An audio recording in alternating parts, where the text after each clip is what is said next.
जून 2026 में सबसे भीषण तबाही वेनेजुएला के तट पर देखने को मिली, जहां 7.1 और 7.5 तीव्रता के दो बेहद शक्तिशाली भूकंप आए। इन लगातार झटकों से राजधानी काराकास की कई बहुमंजिला इमारतें ताश के पत्तों की तरह ढह गई और समुद्र में सुनामी का हाई अलर्ट जारी करना पड़ा।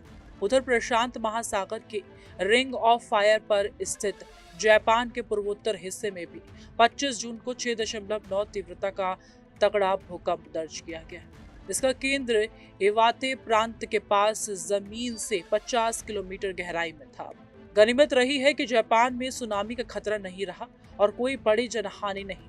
इसी तरह मध्य इंडोनेशिया का सुलावेसी द्वीप 16 जून को 6.7 तीव्रता के भूकंप से दहल उठा, जिससे पालू शहर के अस्पतालों में मरीजों को खुले मैदान में शिफ्ट करना पड़ा। इस दौरान बुनियादी ढांचे को छुटपुट नुकसान पहुंचा और एक व्यक्ति की मौत की खबर सामने आई। वेनेजुएला में ढह गई कई इमारतें, काराकास तट पर सुनामी का अलर्ट, जापान में आया 6.9 तीव्रता का भूकंप। कैरिबियाई क्षेत्र की बात करें तो जून 2026 में क्यूबा में उत्तर पश्चिमी तट के पास आया 6.1 तीव्रता का भूकंप पिछले 150 सालों में यहाँ का सबसे तेज झटका माना जा रहा है।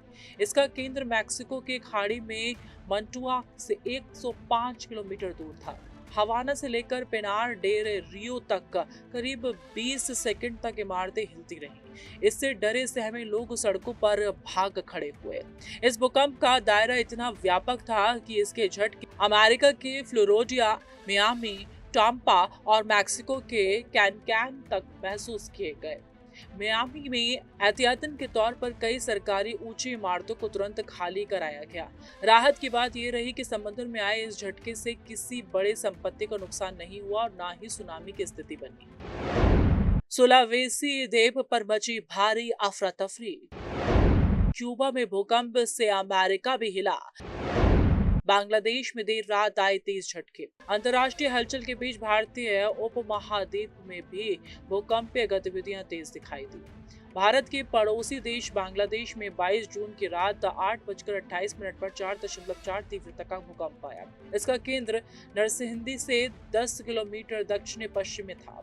कम गहराई होने के कारण ढाका, नारायणगंज और गाजीपुर के घनी आबादी वाले इलाकों में बेहद तेज झटके महसूस हुए, जिससे लोगों में अफरा तफरी मच गई। हालांकि वहां किसी बड़ी रचनात्मक क्षति या जान माल के नुकसान की सूचना नहीं मिली। विशेषज्ञों ने बांग्लादेश की कमजोर इमारतों और बढ़ती आबादी को देखते हुए सख्त सुरक्षा कोड लागू करने और नागरिकों को निरंतर सतर्क रहने की हिदायत दी है। असम के हाफलॉन्ग में मध्यम कंपन, मणिपुर के थौबाल में आया भूकंप।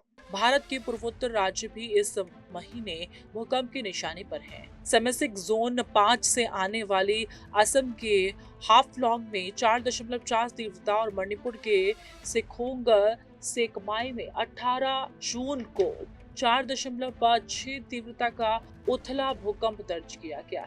इन दोनों ही राज्यों में पहाड़ी इलाकों और सीमावर्ती जिलों में कंपन का साफ महसूस की गई। हालांकि तीव्रता माध्यम होने के कारण पूर्वोत्तर में किसी बड़े नुकसान की खबर नहीं है, लेकिन टेक्टोनिक प्लेटों की इस आपसी टकराहट ने सुरक्षा एजेंसियों को अलर्ट पर रख दिया है। जानकारों का कहना है कि ऐसी संवेदनशील स्थिति में ड्रॉप कवर और होल्ड जैसी सुरक्षा नियमों का पालन ही आपदा के वक्त जान बचा सकता है।